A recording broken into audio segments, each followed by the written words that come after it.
Hello and welcome back to Pulled Focus. We're continuing our series speaking to the filmmakers at this year's Deep Fried Film Festival. Tonight we are joined by Albin Wildner from Austria, who has a film in called Dogwatch. Hi Albin. Hi, thanks for having me. Right, I'm pleased to have you here. Can you tell us a bit about yourself and the film, please?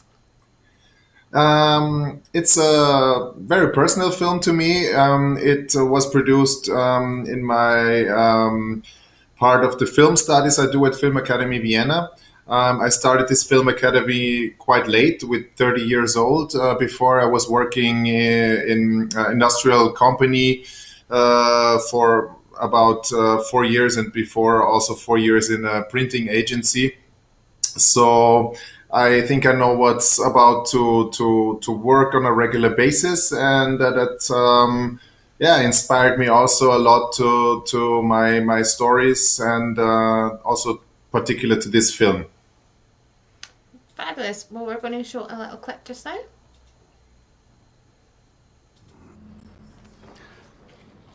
Ich bin Messsteuer- und Regeltechniker. Ja, das wissen wir. Es ist nur so, Sie sind jetzt schon längere Zeit auf Arbeitssuche und da gelten für Sie jetzt neue Zumutbarkeitsbestimmungen. Das heißt, Sie müssen jetzt eine zumutbare Beschäftigung annehmen. So, bitte. Den Zentralschlüssel bitte nicht verlieren, das kann teuer werden. Na здоровье. In Ukrainisch ist budimo.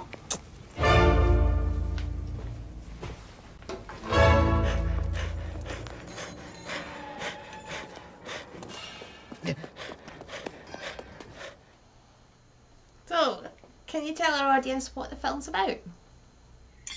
The film is about a 50 to 55-year-old man who is unemployed for a couple of years. He was a professional maintenance manager, and the production moved to another country, and his position got obsolete, so he had to join a security company after quite a while, because restrictions get tougher if you are unemployed for a longer period of time. And he has to face a world where things happen that he's not really made of, and also where he is a little, I would say, has to do something which is under his knowledge and his profession. On the other side, there is a situation at home. He moved back to his mother, who is old and got nursing care, and that's also something that inspired me from my grandmother a lot. I also worked 1 year in a nursing station, and I really thought that time to maybe do it as part of my future way. So it's a lot of personal things, they come together, and I just tried to draw a picture of my view of the spirit of our time, politically wise and also economically wise. There's a lot of emotion in the film. You can see that there is a personal attachment with that, or personal storytelling. Was that something you find difficult to express in the film? No, I think if it's something personal, I mean, maybe if you have problems to find it in yourself, or you don't want to show it, or you hide it, then maybe it's difficult. But it comes out very natural also during writing.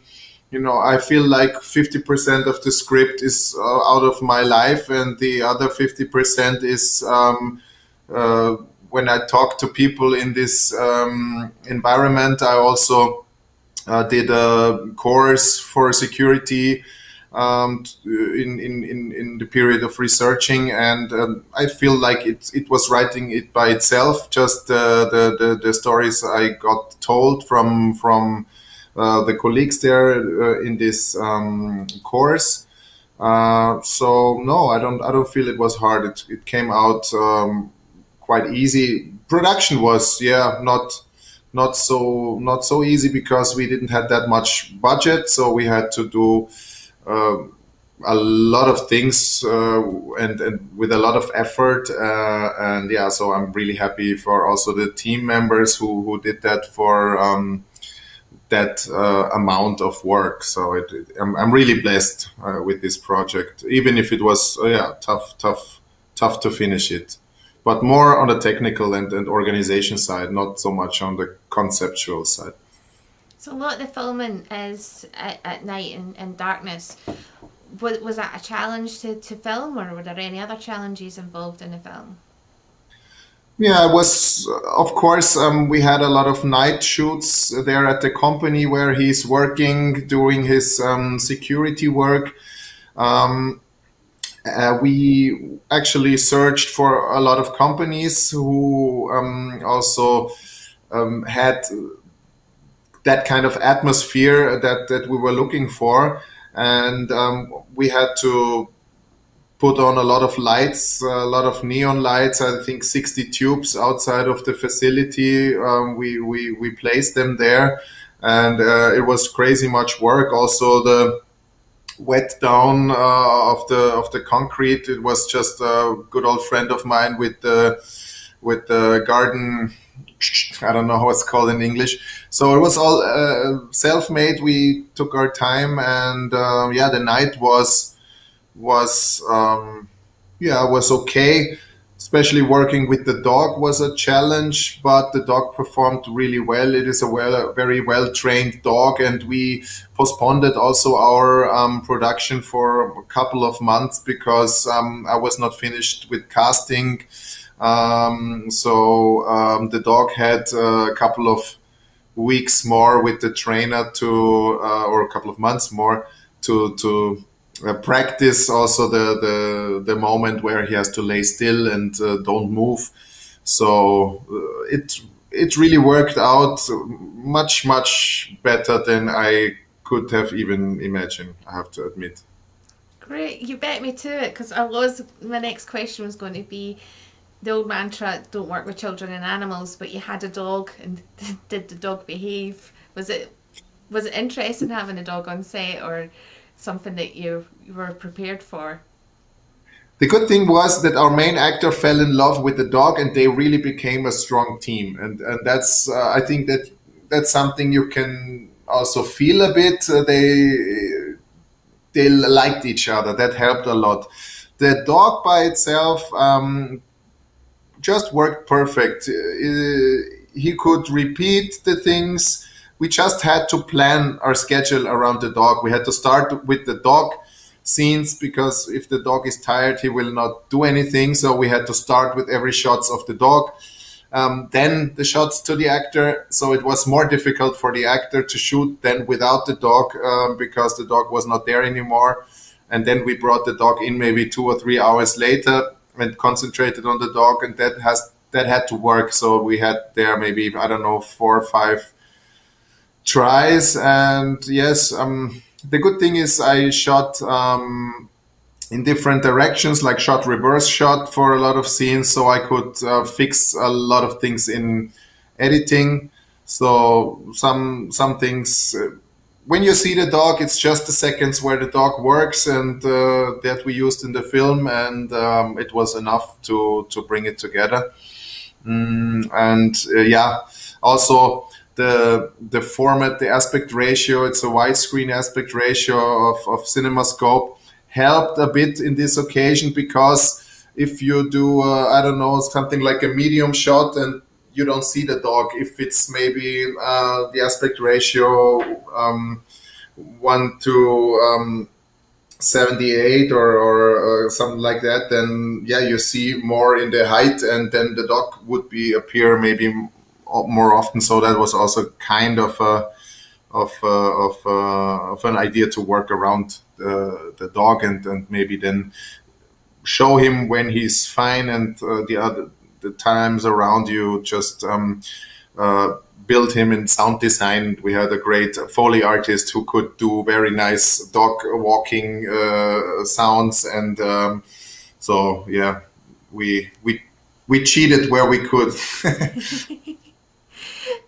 So are there any other filmmakers that have inspired your work in Dogwatch or any of your other work? Filmmakers inspired my work. I have to mention Ken Loach, of course. I really admire his work. Also, Dardenne Brothers is cinema I always follow, and yeah, but also Brisé, they had a film which also has a security actually in his main role. Yeah, I would say that inspired me for sure. Even if I tried to not to watch the Brisé movie because I saw it started also at the job center, and I didn't want to do it exactly the same way, so I just watched it afterwards. So I cannot even say that this one inspired me, but yeah, when I watched it, I really admired him. So. And also, yeah, there's a filmmaker I really, Jasmila Španić, who did Kubadi Saida this year. People like that I look up to. Fabulous. So we have films in from all over the world, and we have done over all the years that we've been doing the Deep Fried Film Festival. What's the independent film industry like in Austria? You know, we have not many mainstream or I don't know, big commercial productions. They get more, but Austria is very strong at art house cinema because of directors like Michael Haneke or Götz Spielmann or Jessica Hausner, Markus Schleinzer. So they build kind of a scene, I would say, and we are very lucky to have a good funding system.